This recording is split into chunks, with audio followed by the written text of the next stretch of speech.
Bem-vindos a mais um Clube do Chorume, pessoal. E meus amigos, hoje a gente vai falar de um filme que responde a pergunta que ninguém nunca fez.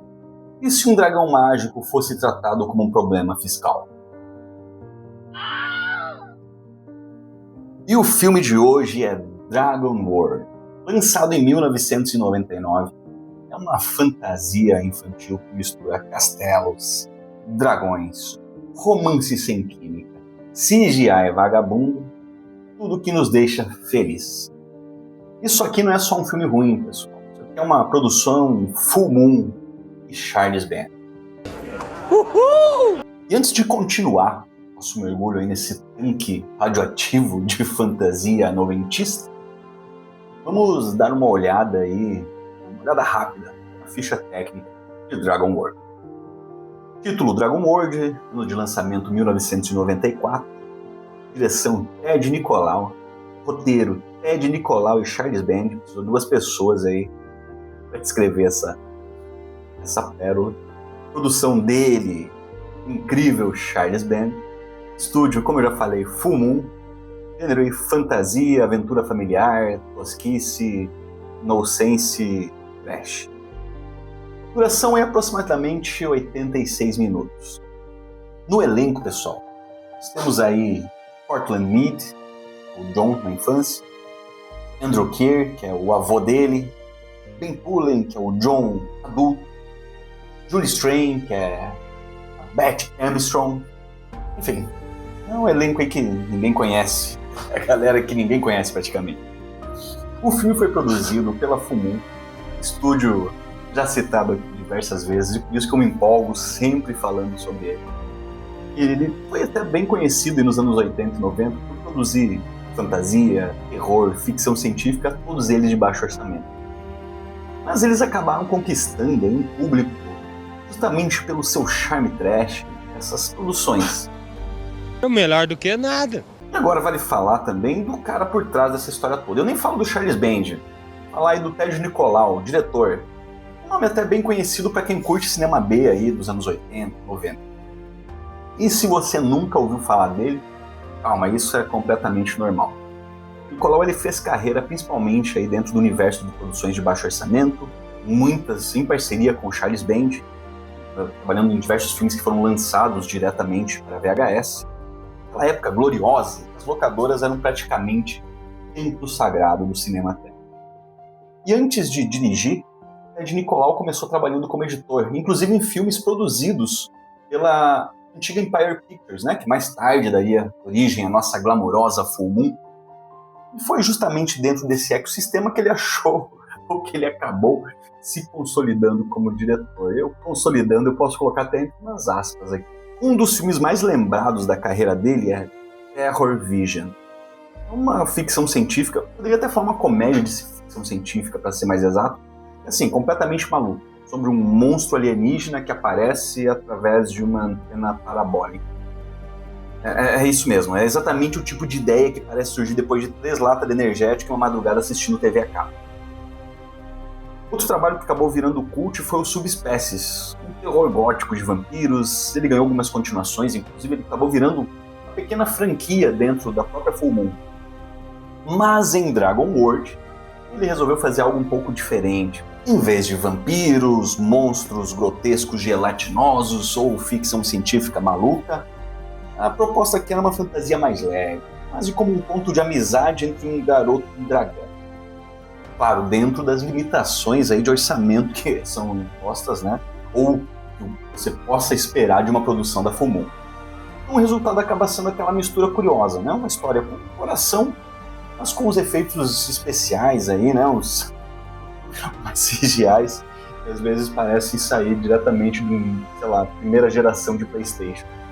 O que, sinceramente, menos aqui, minha opinião, só deixa ainda mais divertido. E hoje, pessoal, eu trarei algumas mudanças significativas para o nosso clubinho do Churume aqui, para dar as boas-vindas para Dragon World. Eu sempre evitei bastante dos spoilers, né, durante essas indicações, durante todo esse tempo que eu trouxe o clube do Churume. E esse tempo acabou. Hoje eu vou falar do filme como um todo. Vai ter spoiler.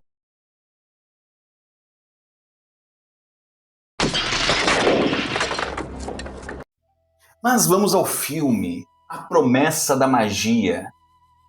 E o filme já começa, pessoal, daquele jeito que já dá um medo. Uma abertura longa demais, mostrando um trem chegando na estação, não acontece nada, e o filme insiste um pouco mais. É como se ele dissesse, relaxa, isso aqui vai demorar. 2 horas depois... E nisso tudo conhecemos o pequeno John. Ele encontra o avô ali, um cara de mago aposentado / misterioso, sujeito sombrio, silencioso, claramente alguém que não devia ser responsável por uma criança. Mas em poucos minutos, sem nenhum questionamento, ele já leva o menino para morar num castelo na Escócia. Assim, a edição vai ser nesse ritmo frenético. Normal, totalmente normal. E nessa recepção do pequeno John,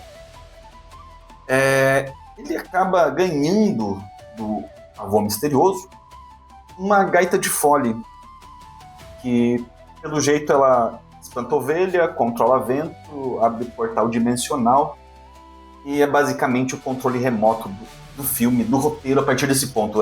Nessa loucura, e tem 10 minutos de filme, pessoal.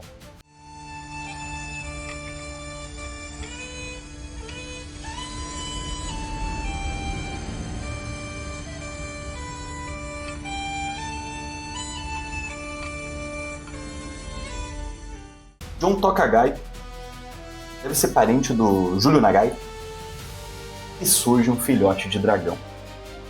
Nesse momento, o filme mostra seu maior orgulho e sua maior vergonha. O CGI da filme.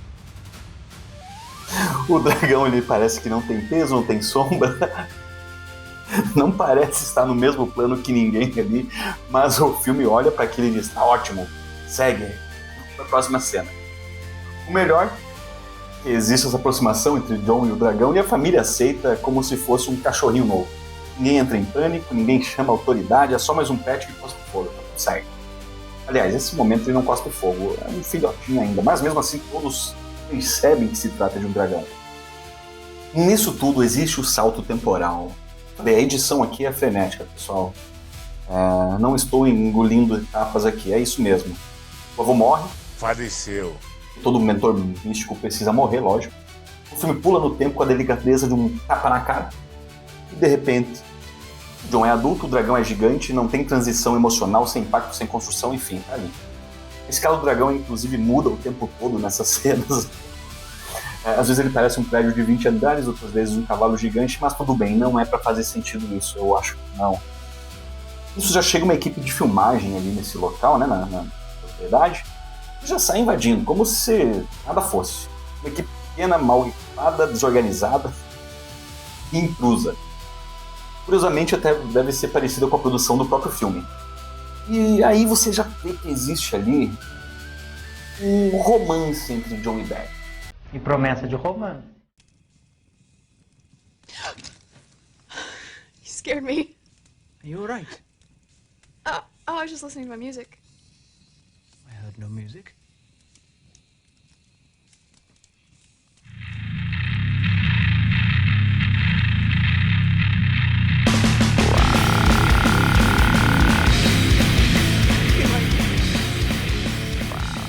Downright flabbergasting.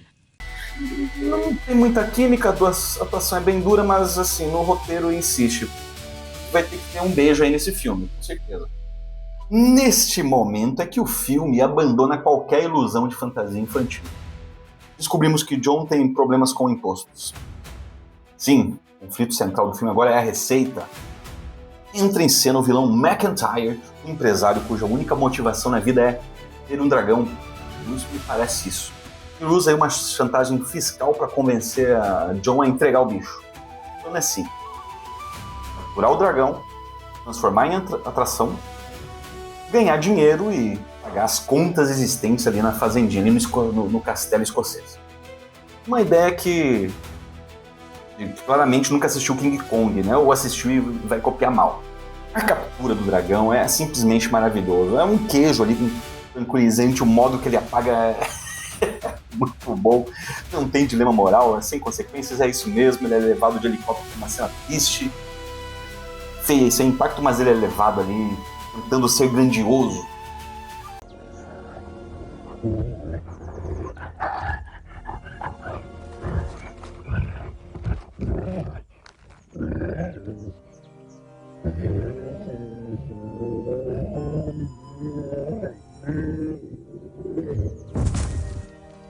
Mas aqui chegamos a Dragon World, o pior parque temático do mundo.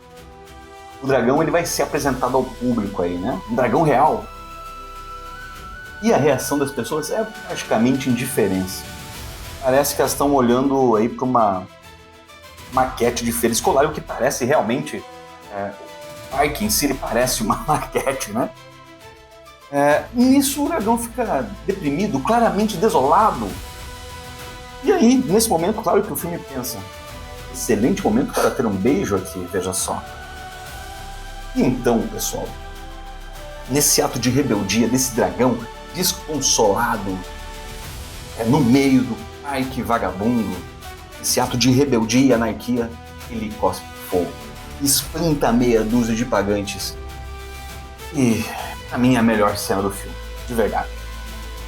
Enquanto isso, os guardas que estão ali, né, tiram cerca de 160 dardos tranquilizantes. O dragão fica zonzo, gira o olho, tropeça e cai. Cinema absoluto, chorume puro, meus amigos. Delícia de cena. Ready? Aim!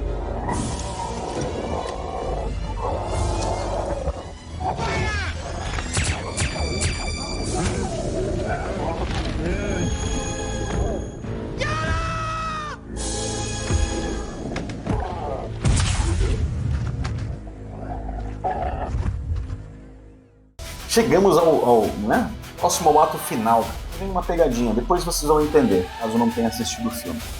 O pai da Beth ali, né, no meio de uma confusão toda ali entre o vilão McIntyre, o pai da Beth, né, o casal de pombinhos. O pai da Beth resolve tudo com um socão no vilão. Todo mundo fica chocado, como se fosse ali, nunca tivesse visto um soco antes, inclusive. Os guardas todos armados não acertam ninguém, o dragão foge tranquilamente.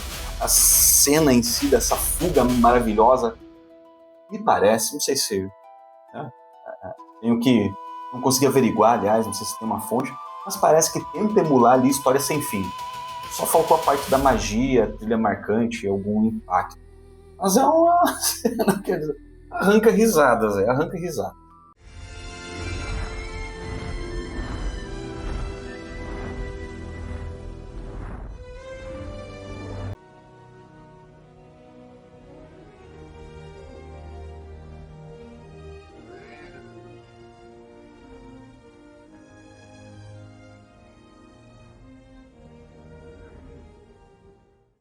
E vem a cena, né, após essa fuga, vem a cena mais pesada do filme.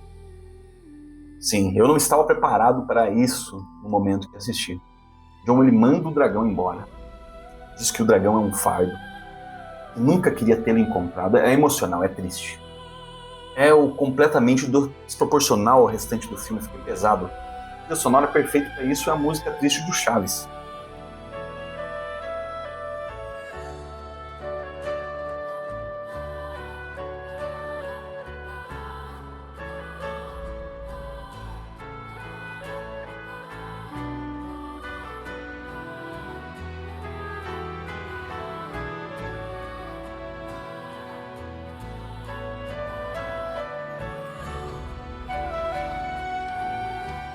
E aí fica aquela sensação de o filme terminou.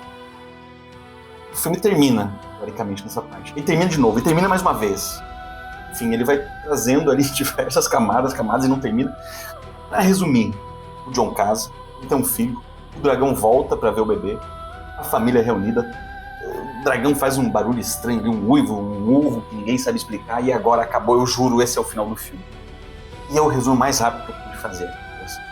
Não tem muito segredo. Mas lógico que eu preparei aqui algumas curiosidades. Lógico, eu sempre gosto de trazer esses pontos para vocês. Porque apesar de parecer apenas mais um filme estranho dos anos 90, ele é. Mas ele tem algumas curiosidades interessantes.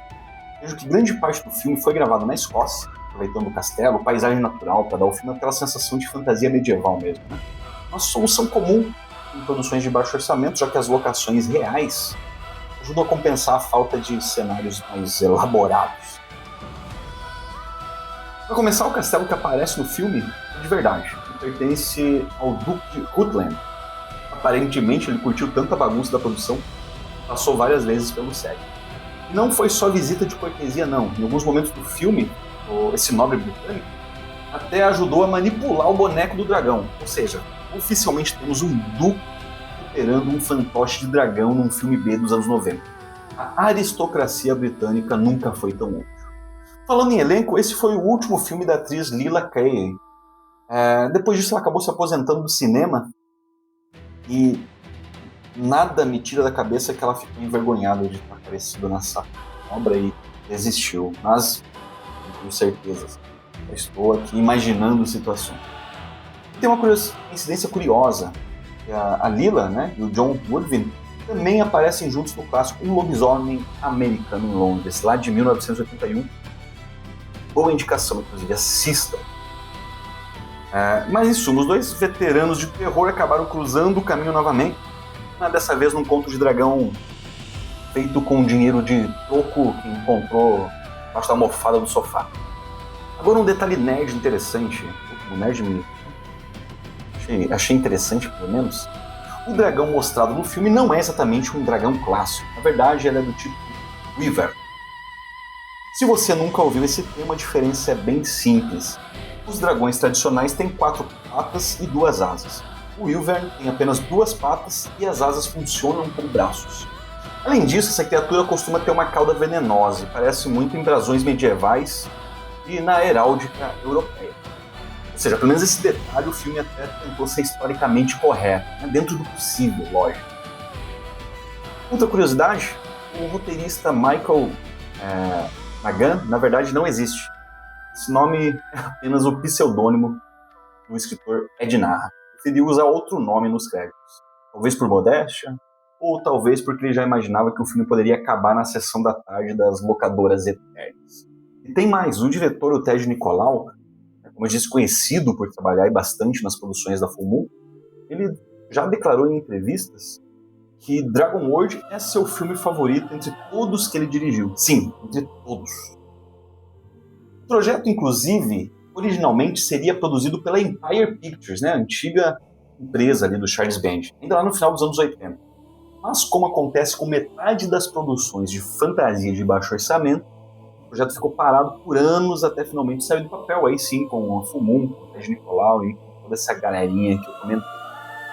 Como era de se esperar, um filme desse tipo, Dragon World foi diretamente para VHS nas locadoras, né, em alguns outros países além dos Estados Unidos.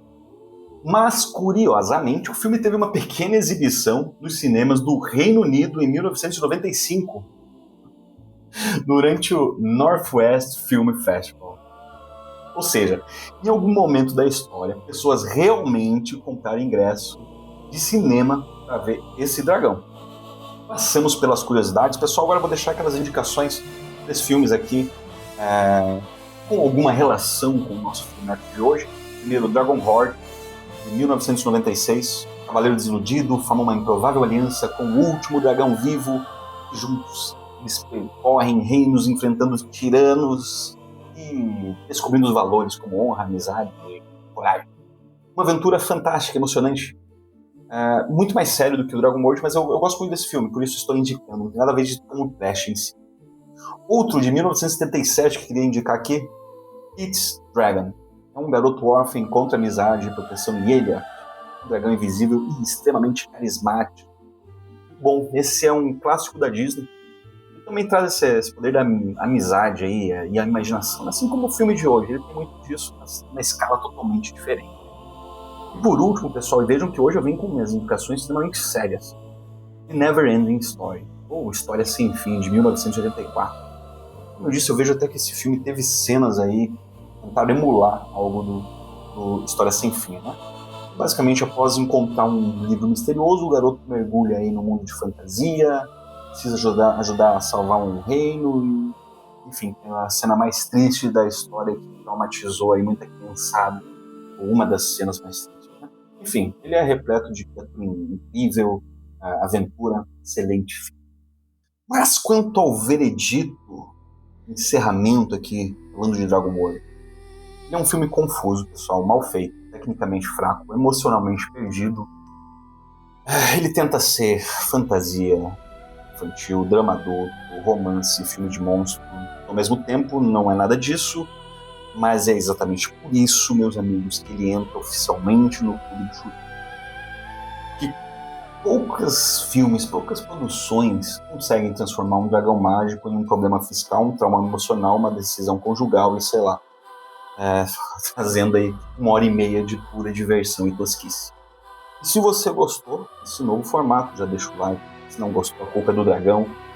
Enfim, traga sua sugestão aí de outros filmes, ou também comentando o que você achou de Dragon World, se já ouviu. E nos vemos no próximo mergulho desse esgoto maravilhoso que é o Cinema Trash. Obrigado pela companhia e até a próxima. É vivendo que se aprende. Vamos embora.